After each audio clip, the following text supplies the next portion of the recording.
Muy buenos días. Damos la bienvenida un día más a este su programa Buenos días, Señor, un tiempo que apartamos para meditar en la palabra de Dios, para recibir de parte de nuestro Padre Eterno sabiduría, sanidad, paz interior y también para conocer el propósito de nuestras vidas.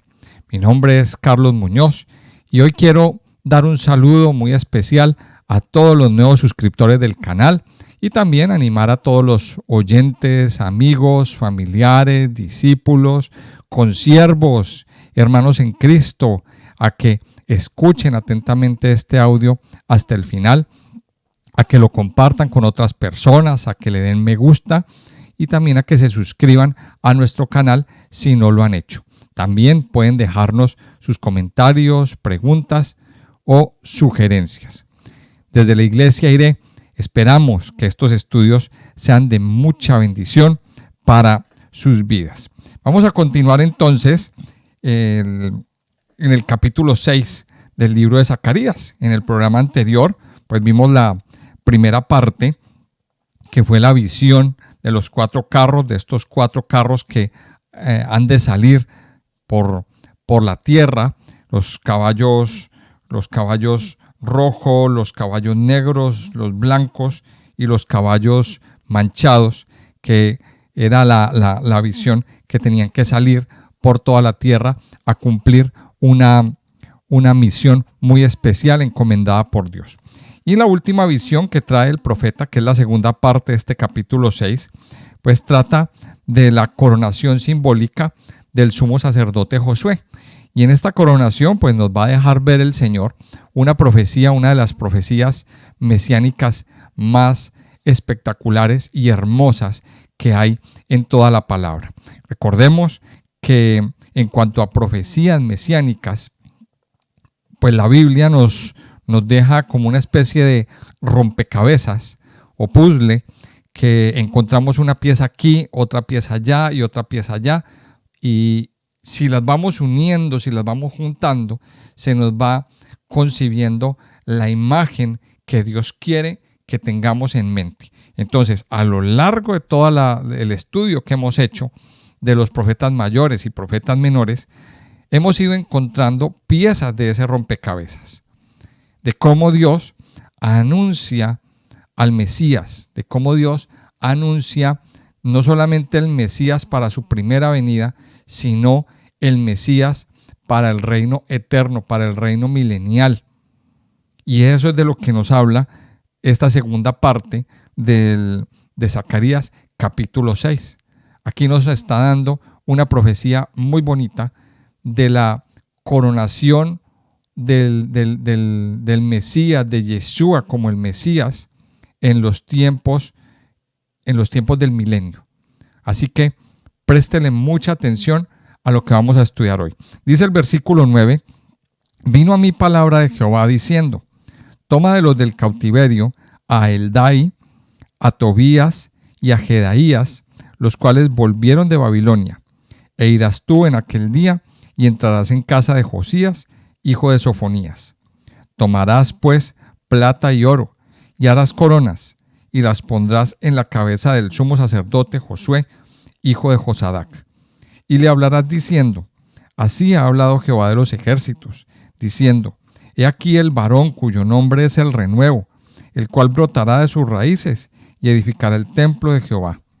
Él edificará el templo de Jehová, y él llevará gloria, y se sentará y dominará en su trono, y habrá sacerdote a su lado, y consejo de paz habrá entre ambos. Las coronas servirán a Elem, a Tobías, a Jedaías y a En, hijo de Sofonías, como memoria en el templo de Jehová. Y los que están lejos vendrán y ayudarán a edificar el templo de Jehová. Y conoceréis que Jehová de los ejércitos me ha enviado a vosotros. Y esto sucederá si oyereis obedientes la voz de Jehová vuestro Dios. Entonces vemos aquí en esta segunda parte cómo culminan esas visiones de Zacarías con una visión muy especial, la más majestuosa de todas, que es una coronación simbólica. Y vamos a ver, lo primero que dice es, vino a mí palabra de Jehová. Una vez más nos está comunicando aquí en este versículo 9 que Zacarías no se está inventando nada, que la palabra que Zacarías está hablando o está transmitiendo es palabra que viene directamente de Dios. O sea, Zacarías simplemente es un conducto, es un canal que retransmite la palabra que viene de parte de Dios. Y entonces aquí hay una lección para los siervos, para los que somos siervos, para los que Dios nos ha puesto en posición de aconsejar a otros. ¿Qué palabra les estamos diciendo? ¿Qué palabra estamos predicando? ¿Palabra nuestra? ¿Palabra que viene de sabiduría humana? ¿O palabra que viene directamente de Dios? En el caso, Zacarías nos está dejando claro, nos está diciendo, vino a mí palabra de Jehová diciendo. En otras palabras, Zacarías está diciendo, Dios me dijo, Dios me habló. Y aquí yo quiero hacer un paréntesis. Hay muchas personas que en su vida cotidiana se la pasan diciendo, es que Dios me habló, es que Dios me dijo tal cosa. O simplemente dicen, Dios te manda a decir qué tal cosa va a pasar. Mire, con eso tenemos que tener mucho cuidado de estar repitiendo palabras que quizá Dios no ha dicho y que salieron de nuestro propio corazón o de nuestras propias emociones o de nuestra imaginación. Aquí tenemos que tener mucho cuidado. Y esto es algo delicado, porque con la palabra de Dios no podemos jugar. Entonces, dice aquí en el versículo 9, que vino a Zacarías palabra de Jehová diciendo. Y entonces dice el versículo 10, toma de los del cautiverio, y aquí menciona a 4 personas, a Eldai, a Tobías y a Jedaías, que volvieron de Babilonia. Dice, e irás tú en aquel día y entrarás en casa de Josías, hijo de Sofonías. Entonces, aquí aparecen Eldai, Tobías, Jedaías y Josías. Y se nos menciona, pues Josías es el único que nos menciona que viene de parte de Sofonías. O sea, que viene del descendiente de un hombre llamado Sofonías, que creemos que no es el profeta. Eso sí tenemos que estar seguros de que no es el profeta Sofonías. Pero aquí aparecen estos 4 nombres. Ahora, estos cuatro personajes que nos aparecen aquí, esto no nos lo dice la Biblia, pero sí hay varios datos que nos dejan claro que estos hombres aportaron para la construcción del templo. Ahora, usted póngase a pensar, el templo se estaba construyendo. El segundo templo. Vamos a mirar otra vez el contexto. Llegan los exiliados de Babilonia de la mano de Zorobabel, que era el gobernante, el gobernador, y del sumo sacerdote Josué. A ver, acuérdese que habían 2 personas principales. El gobernante, el que llevaba el poder, el que era el líder del pueblo en ese momento, y el que era digámoslo así, el líder espiritual, que era el sumo sacerdote. O sea, ellos 2 eran los encargados de gobernar el pueblo. Zorobabel y Josué. Ahora, ellos traían el proyecto de construir el templo. Ellos traían ese proyecto de construirlo. Y sabemos, no es para nadie, para ninguno, es un secreto, que cuando usted va a construir una obra, pues usted debe tener recursos. Se deben de tener unos recursos porque las obras cuestan. Si usted va a construir un edificio, si usted va a edificar una casa, lo que sea que vaya a edificar, pues usted tiene que invertir un dinero. Eso no es de gratis, porque usted tiene que comprar, hay que comprar unos materiales, hay que comprar ladrillo, hay que comprar arena, hay que comprar hierro, hay que comprar todo lo que se va a necesitar para la construcción de la obra, incluyendo también, muy importante, la mano de obra. Entonces, aquí nosotros tenemos que tener claro esto, que el templo, la construcción del templo, tenía un costo. Tenía un costo. Ahora, la pregunta es, ¿cómo se iba a financiar ese templo? ¿De qué manera se iba a financiar? Entonces, la palabra de Dios nos indica que ese rey que les dio el visto bueno para la construcción del templo, eso está en Esdras, en el capítulo 5, él dio la orden de que los recursos que necesitaran, él se los iba a suplir. Pero también aquí nos encontramos que hubo personas que de buena voluntad dieron aportaron para la construcción de ese templo. Aportaron, ofrendaron materiales, ofrendaron dinero, ofrendaron para la construcción del templo. Y seguramente muchas personas de los que volvieron de Babilonia también aportaron su granito de arena, bien sea en dinero y bien sea en mano de obra. Seguro que muchos no se quedaron quietos.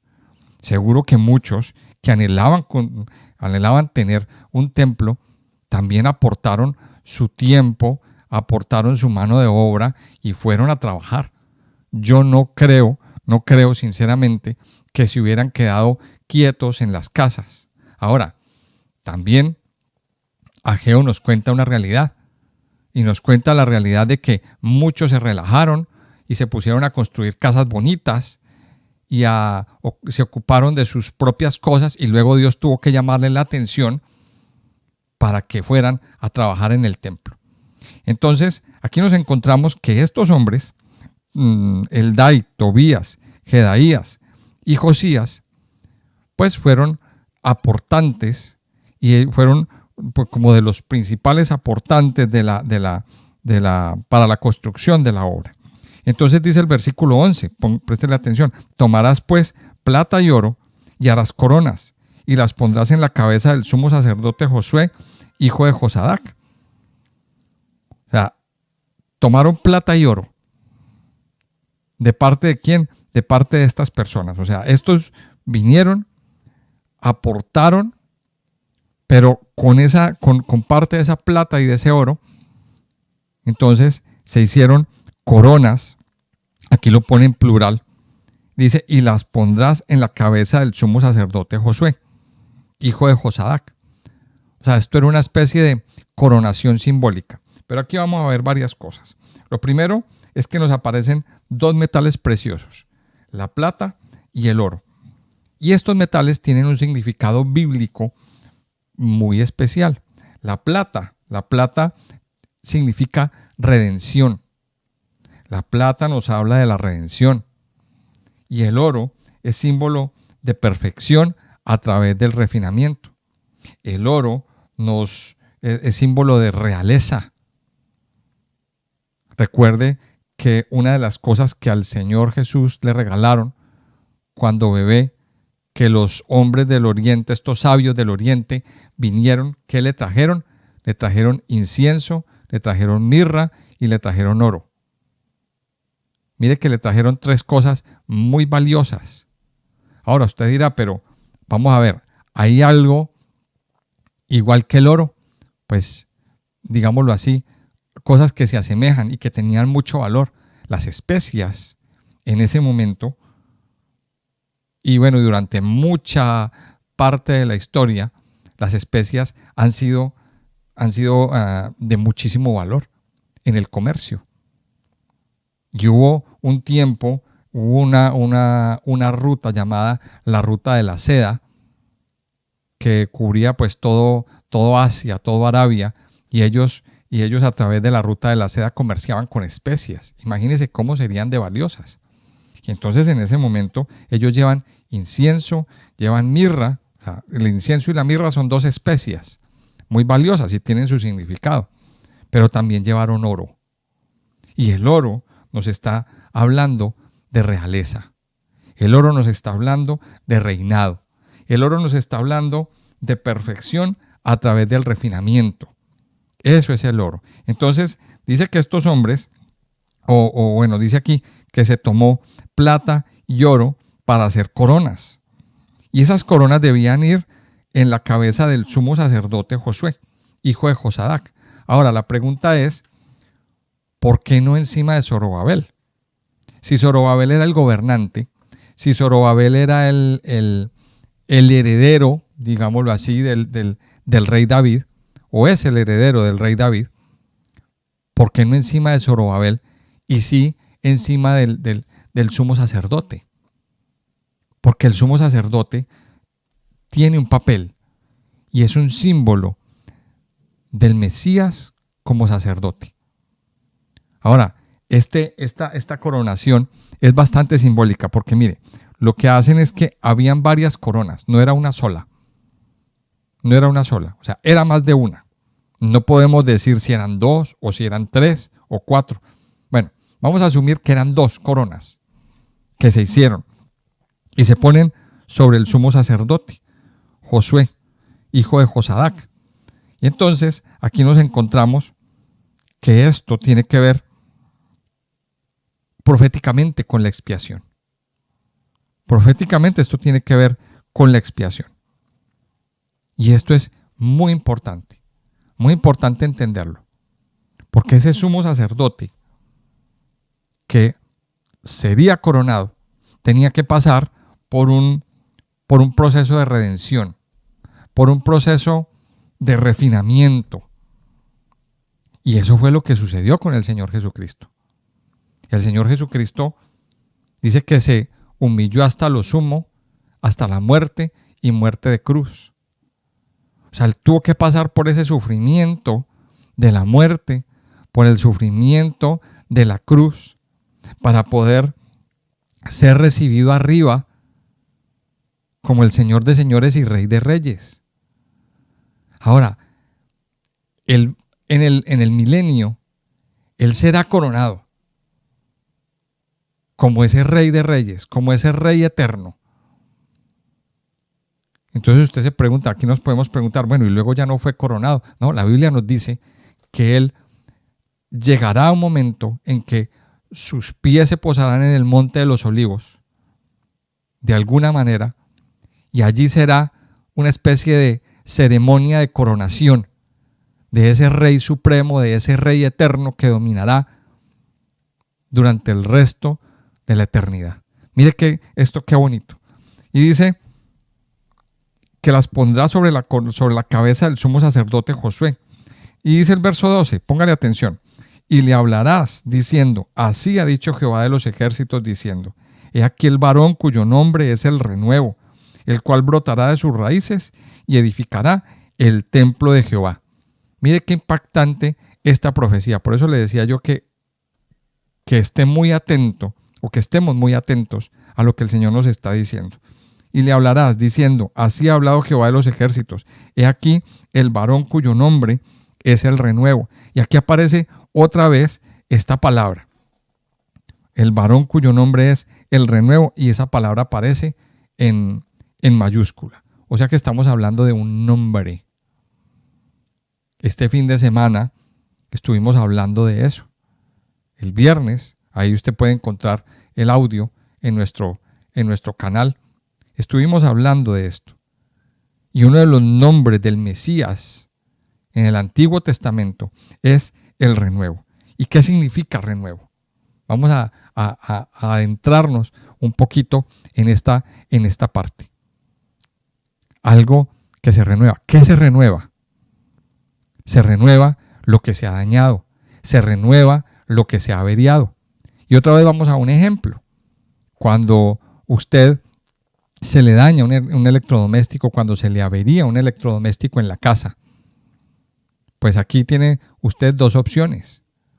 O mandarlo reparar, que en algunos casos pues la reparación sale más cara que el mismo electrodoméstico, o sencillamente cambiarlo por uno nuevo.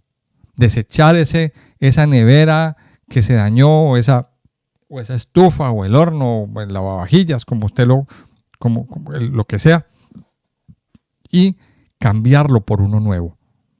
Renovar. Y eso aquí podríamos citar ejemplos con el coche o el carro, con la con nuestra ropa, con nuestro vestuario, con los zapatos que hay veces que nuestro calzado pues se rompe, está roto, remendado y todo eso. ¿Y qué es lo que el Señor nos dice? Renueve. Y aquí viene un punto importante. Es muy bueno estrenar. Es muy bueno renovar.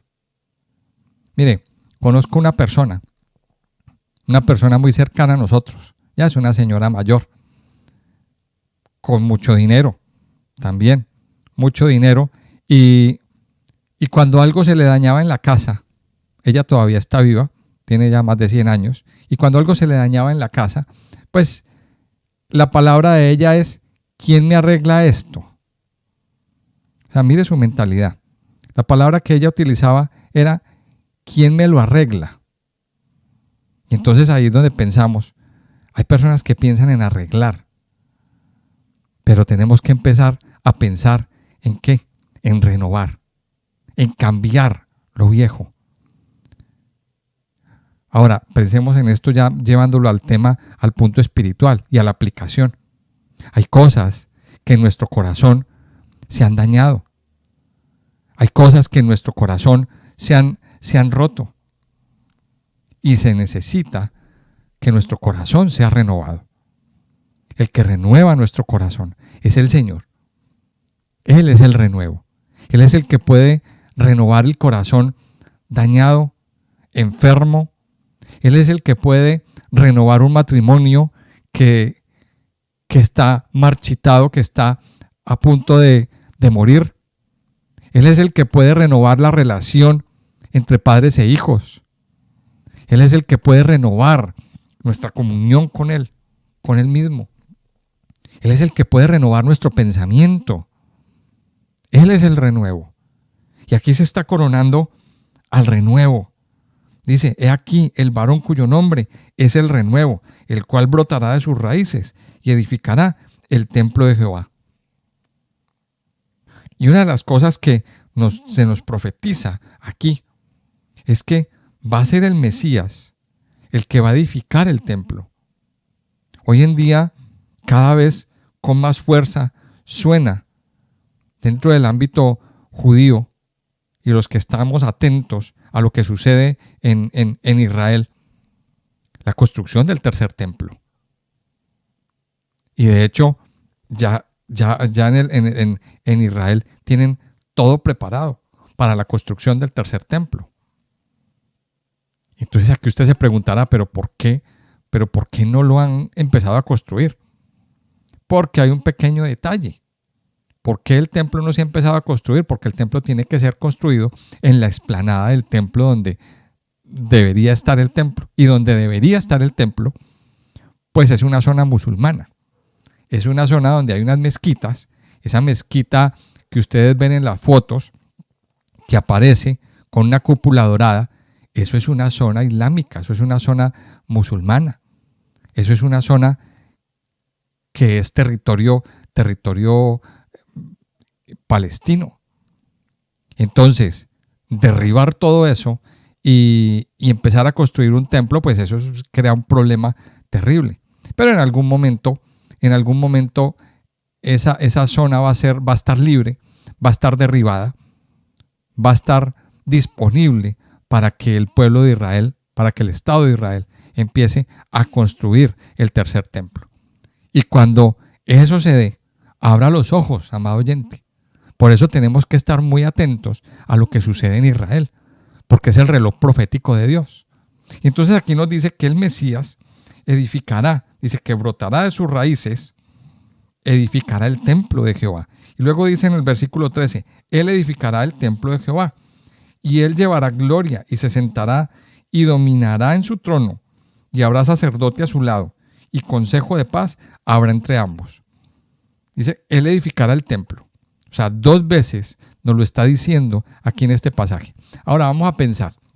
La Biblia nos dice en 1 Corintios, en el capítulo 6, que nuestro cuerpo es templo del Espíritu Santo.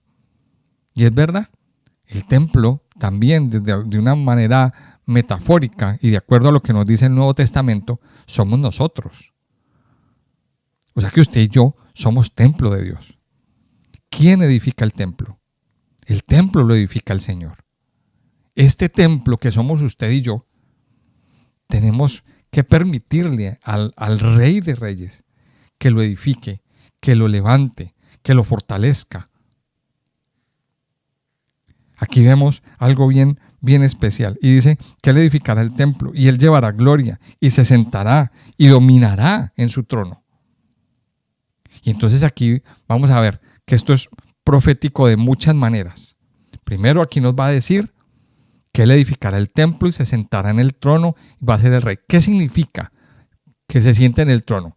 Que Él es el que va a gobernar. Que Él va a ser en un tiempo que yo creo que ya no es muy lejano, el que va a gobernar y va a dominar sobre muchos, sobre todos, sobre todo el mundo. Él va a tener el dominio. Pero también miremoslo desde el otro punto de vista, a nivel personal. También nos dice aquí que Él gobernará sobre el trono de nuestro corazón. Y entonces aquí la pregunta es, ¿quién está en el trono de su corazón en este momento? ¿Quién está en el trono de su vida? Recuerde que el que está en el trono es el que gobierna.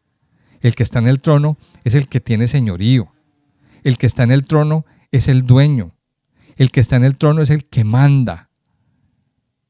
El que emite decretos de gobierno. ¿Quién está en el trono de su vida? Entonces aquí podemos mirar. Sobre el trono de su vida, a lo mejor está su ego, está su yo.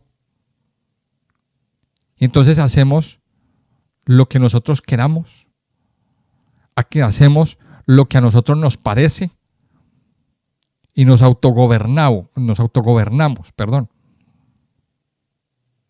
Pero cuando usted deja su ego, se baja del trono y le deja ese lugar al Señor en su vida, Él va a ser el rey y Él va a ser el que gobierne. Entonces mi pregunta es, ¿qué está esperando usted, amado Hijo de Dios, para abdicar, para cederle ese puesto al Rey de Reyes, al Señor, al que murió en la cruz, al que todo lo domina, al que todo lo sabe, al que todo lo puede? Lo que le sucede al ser humano hoy en día es que no ha abdicado todavía. Todavía siguen gobernando en su propio trono, en el trono de su corazón, y no le han cedido el control al Señor, al Rey de Reyes, al más grande. Eso es lo que el Señor nos está hablando aquí hoy. Eso es lo que el Señor nos dice. Que el Señor será el que se sentará en el trono. Y luego dice, y habrá sacerdote a su lado, y consejo de paz habrá entre ambos. Mire, y aquí esto nos descifra otro secreto. ¿Por qué fue coronado Josué y no Zorobabel?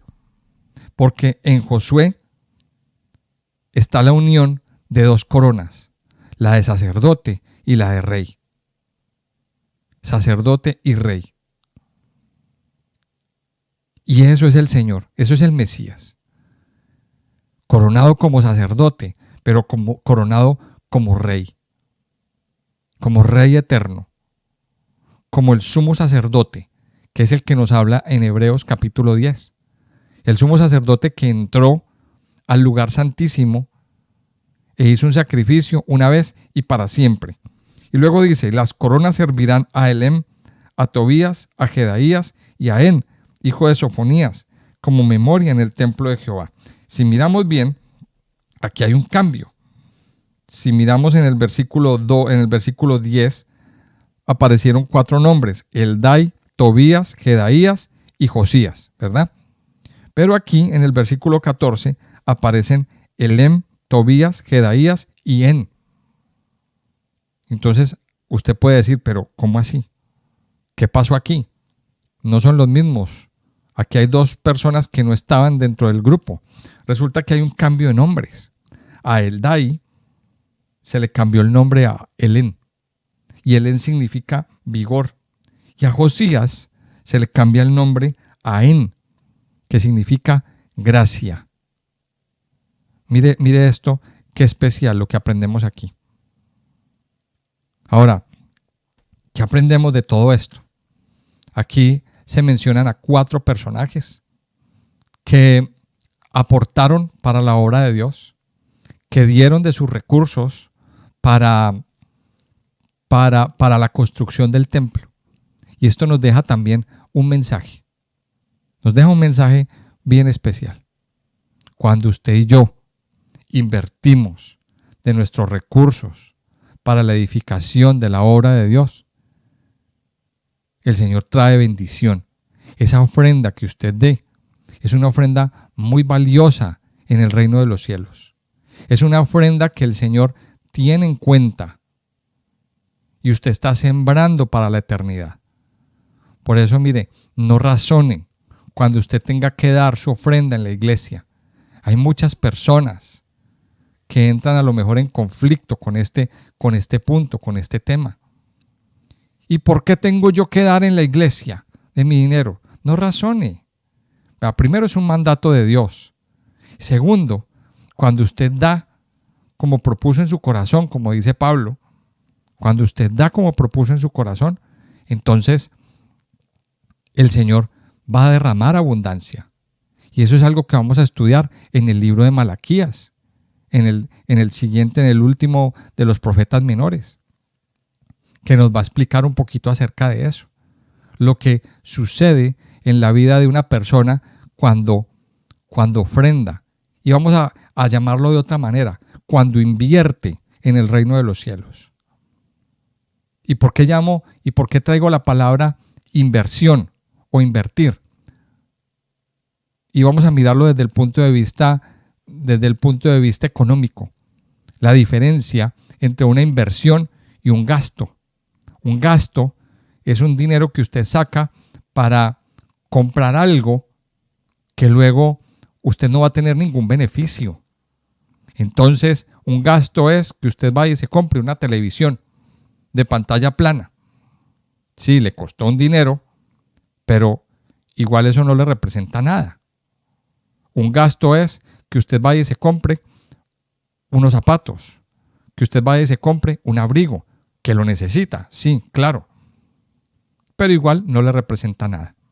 Pero una inversión ya es otra cosa, muy diferente. Una inversión es cuando usted deposita su dinero en un ahorro, o comprando acciones, por ejemplo, o comprando vivienda para alquilar, comprando, como les decía hace un momento, acciones. Eso le va a generar una rentabilidad, eso le va a generar unos intereses. Y entonces eso le va a dar una ganancia. Y dentro de un tiempo, usted tiene el capital más los intereses. Ese dinero que usted invirtió se le ha multiplicado y se le retribuye. Se le retribuye a usted. Entonces miremos la diferencia. Cuando nosotros damos para el reino de los cielos, estamos haciendo una inversión. ¿Y con qué se nos retribuye? Con gracia, con vigor, con bendición, con abundancia, con protección de parte de Dios.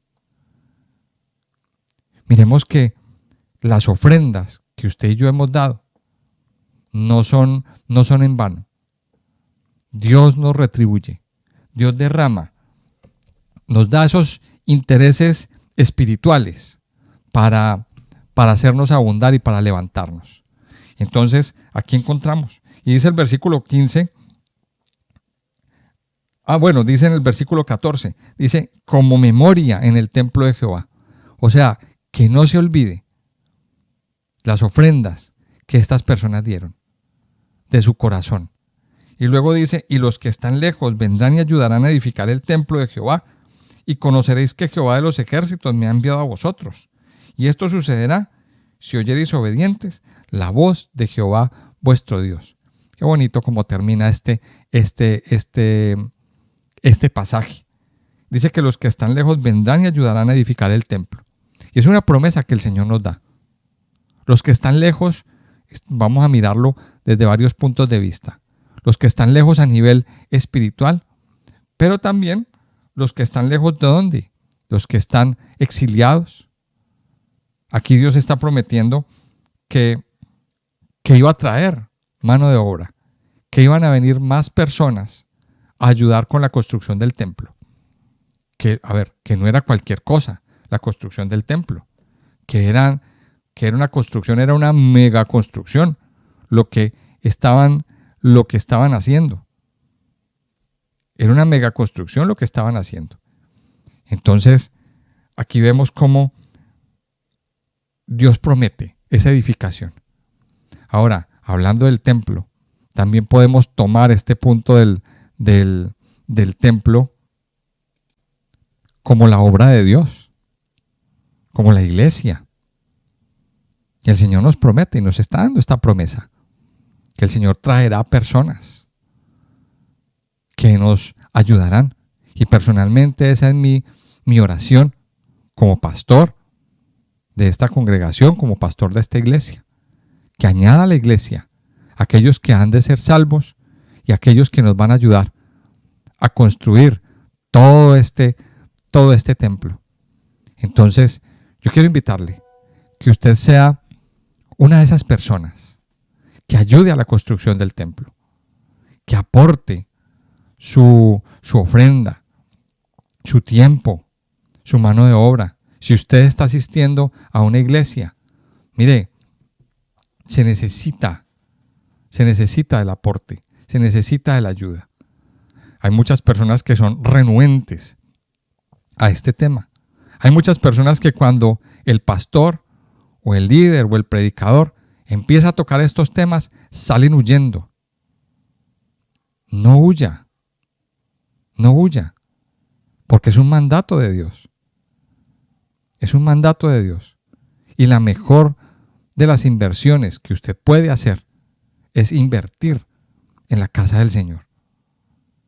Así que aquí vemos una profecía muy especial, la coronación simbólica del Señor, del Mesías eterno, del sacerdote y rey, Yeshua, el Mesías, Jesús el Cristo, el que viene para reinar en nuestra vida. Yo le invito a que usted lo corone también como rey en su vida, en su persona, en su interior. Yo le invito a que lo haga.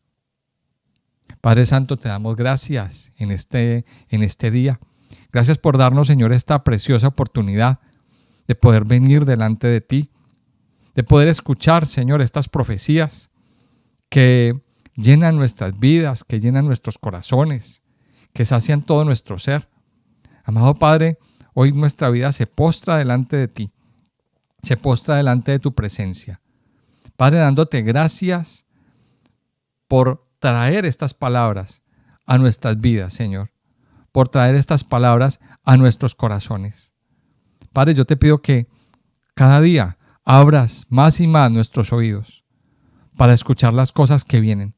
Así como Zacarías recibió una palabra de parte de Dios. Padre, así queremos nosotros recibir de parte de ti palabras que nos edifiquen, que nos levanten, que nos fortalezcan y que nos indiquen el camino que debemos andar. Padre Dios, yo te doy gracias por todo lo que estás haciendo, por lo que harás, Señor. Y así como Zacarías presenció la coronación del sumo sacerdote Josué, de cómo fue coronado con unas coronas de plata, de oro y de estos metales preciosos. Padre, así queremos coronar al Señor en nuestra vida.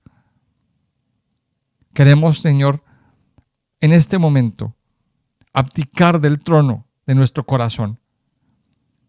Renunciamos, Señor, a ese trono en el que nos hemos sentado nosotros mismos y nos hemos autogobernado pensando que lo estamos haciendo bien, Hoy, Padre Santo y poderoso, hoy, Padre Santo, coronamos.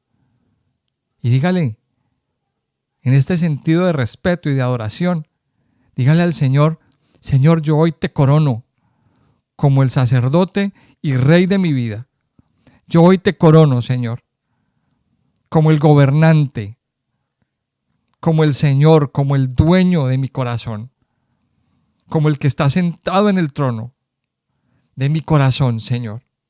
Yo hoy, Padre Santo, renuncio a gobernarme a mí mismo. Yo hoy renuncio, Señor, a gobernarme como a mí me parece, a hacer lo que a mí me parece, Señor. Hoy acato tu voluntad, Padre Santo. Hoy me humillo delante de ti, Señor, para obedecerte y para obedecer tus mandamientos, para hacer tu voluntad, Señor. Yo te pido, Señor, que hoy gobiernes en mi vida. Yo te pido que hoy seas tú, mi Señor y mi Rey. Padre, gracias. Gracias te doy, Señor. A partir de ahora, Señor, yo quiero seguir tus mandamientos. Queremos seguir tus mandamientos. Y obedecerte. Obedecerte, Señor. Y oír atentamente la voz que tú traes para nosotros. Padre Santo, yo te alabo y te bendigo en este día. En el nombre precioso y poderoso de Cristo Jesús. Amén y amén.